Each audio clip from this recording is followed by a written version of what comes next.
చూస్ country delight, live better. ఇప్పుడే country delight యాప్ని download చేసుకోండి. పాషమైలారంలో ఉన్న సిగాచి కంపెనీ వద్ద మనం ఉదయం నుంచి కూడా ఎప్పటికప్పుడు అప్డేట్స్ ఇస్తున్నాం. ఈ యొక్క ఫ్యాక్టరీలో ఏవైతే ఆ యొక్క పేలినాయో ఆ పేలుడు ధాటికి ఇక్కడ ఇప్పటికే ఒక 16 మంది మృతి చెందినట్లుగా అయితే మనకు అధికారులు చెప్తున్నారు. మరోవైపు దాదాపు ఇప్పుడు సమయం 7:30 అవుతుంది.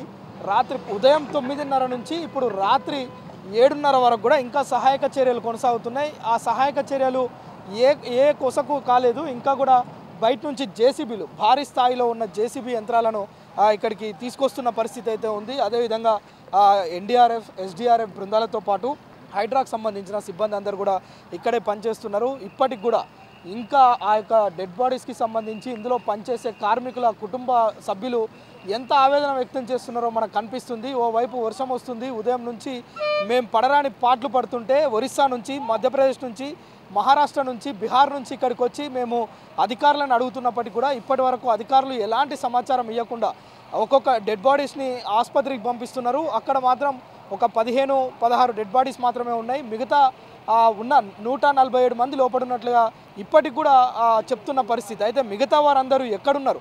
ఆ శిథిలాల కిందే ఉన్నారా? ఇంకా ఎన్ని గంటలు ఈ సహాయక చర్యలు కొనసాగుతాయని చెప్పి వాళ్ళు కన్నీటి పర్యంతం అవుతున్న పరిస్థితి మనకు కనిపిస్తుంది.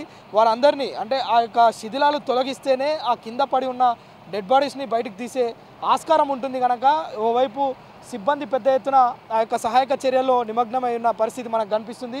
ఇప్పుడు దాదాపు 7:30 సమయంలో కూడా ఇంకా పెద్ద పెద్ద జేసీబీలు రావడమే కాకుండా ఆ యొక్క మొత్తం కూడా ఇంకా కూడా డెడ్ బాడీస్ వస్తున్నాయి. ఉరుకులు పరుగులు మనం చూస్తున్నాం. ఆ యొక్క బాధిత కుటుంబ సభ్యులకు సంబంధించిన బంధువులు ఇంకా కూడా పరుగులు తీస్తున్నారు. ఎందుకంటే ఒక డెడ్ బాడీ దొరికిందంటే ఒకవేళ కుటుంబ సభ్యులదై ఉంటుందని వాళ్ళంతా కూడా ఓవైపు వర్షం వస్తున్నప్పటికీ కూడా వారందరూ కూడా ఇక్కడే వెయిట్ చేస్తున్న పరిస్థితి. అయితే నిజానికి చాలామంది అందులో మహిళలు కూడా ఉన్నట్టు తెలుస్తుంది. ఇప్పుడే మనకు ఖమ్మం జిల్లాకు సంబంధించిన ఒక ఎమ్మెల్యే ఇప్పుడే ఇక్కడికి వచ్చి ఖమ్మం ప్రాంతానికి సంబంధించిన ఒక అమ్మాయి నిన్ననే ఇక్కడ ఫార్మసిస్టుగా ఫార్మసీ విభాగంలో నిన్ననే సాయంత్రం జాయిన్ అయిందంట. ఈరోజు మధ్యాహ్నం 1 గంటలకు కంపెనీ నుంచి వారికి ఫోన్ రావడంతో వారు ఒక్కసారిగా ఉలికిపాటుకు గురై షాక్కి గురైన పరిస్థితి. అక్కడ వాళ్ళంతా కూడా కుటుంబ సభ్యులు ఎక్కడో కూర్చున్నారంట. సో ఖమ్మం ప్రాంతానికి సంబంధించిన ఒక అమ్మాయి కూడా నిన్ననే జాయిన్ అయ్యి ఈరోజు ఆ కుటుంబానికి మధ్యాహ్నం 1 గంటలకు ఫోన్ వచ్చిందంట. వారంతా కూడా కుటుంబ సభ్యులందరూ కూడా ఒక ఆందోళన, భయంతో కూడిన ఆ వాతావరణంలో వారందరూ కూడా ఇక్కడే ఎదురు చూస్తున్నారు. ఇంకా తనకు సంబంధించిన వివరాలు ఏమి రాలే. నిన్ననే జాయిన్ అయినట్లుగా కూడా మనకు తెలుస్తుంది. ఇంకా కూడా సహాయక చర్యలు కొనసాగుతున్నాయి. అందులో ఎవరెవరు డెడ్ బాడీస్ ఉన్నాయో వీళ్ళంతా కూడా బీహార్ నుంచి వచ్చిన పరిస్థితి మనకు కనిపిస్తుంది. బీహార్ నుంచి ఇక్కడికి వచ్చి ఆ కుటుంబ సభ్యుల కోసం ఇంకా ఎదురు చూస్తున్న పరిస్థితి. వాళ్ళ బ్రదర్ ఉన్నారంట బీహార్కి సంబంధించి, వాళ్ళ భాయ్ 20 ఇయర్స్ నుంచి ఇక్కడ వర్క్ చేస్తున్నట్లుగా కూడా తను ఇప్పుడే మాట్లాడింది. సో ఇలా ఇంకా ఒక 15-20 మందికి సంబంధించిన వివరాలు బయటికి రావాల్సి ఉంది. వారందరూ కూడా ఇప్పుడు ఎదురు చూస్తున్న పరిస్థితి ఇక్కడ మనకు కనిపిస్తుంది. 20 साल हो गया काम करते। अच्छा, क्या बोल रहे हैं आप? पूछे ऑफिसर का?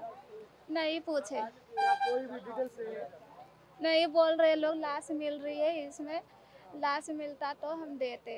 हॉस्पिटल में भी गए देखने तो हॉस्पिटल में नहीं मिल रहा। अभी तक एक भी बॉडी नहीं दिखाई।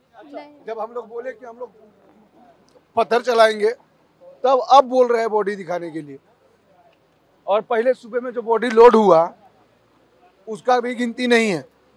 और जो यहाँ पे हॉस्पिटल भेजा गया आदमी, उसमें भेजा गया 46 आदमी भेजा गया और 46 आदमी 46।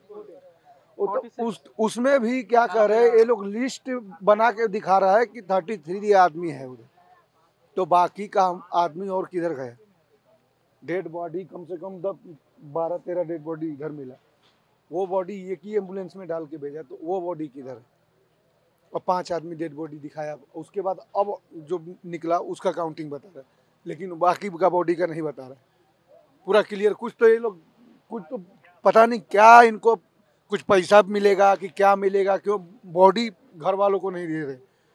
और बॉडी अब दिखाने के लिए सुबह से बॉडी नहीं दिखा रहे थे। जब हम लोग बोले कि नहीं अब पथराव करेंगे तब बोला कि अब दिखाएंगे। दिन में तो पुलिस अभी तक पुलिस 2-3 आदमी को डंडा से मारा भी। 2-3 आदमी पुलिस वाले को दौड़ा के मारे। पुलिस इधर आने दे रहा था क्या? रोड पे पुलिस जब हम लोग आए तो ना तो पुलिस थी ना दमकल था ना कुछ नहीं था। आदमी उठा के ऐसा आदमी का चमड़ी ऐसा, एक आदमी तो इधर लेटा हुआ था उसका ये पैर का चमड़ी कितना मोटा होता है, वो ऐसा निकल के ऐसा फटे हुए कपड़े के जैसा लटका हुआ है। ये पूरा शरीर का चमड़ी ऐसा लटका हुआ है। अब आधे 1 घंटे तक तड़पते रहे। 3 आदमी तो बॉयलर के पास, अगर समय पे एम्बुलेंस आती तो वो 3 आदमी शायद हो सकता था कि मतलब कि बच जाते करके। वो लोग वैसा छपटाते छपटाते मर गए। 3 आदमी इधर ही मर गए। वो एकदम शकल वगैरह कुछ जला वला नहीं था।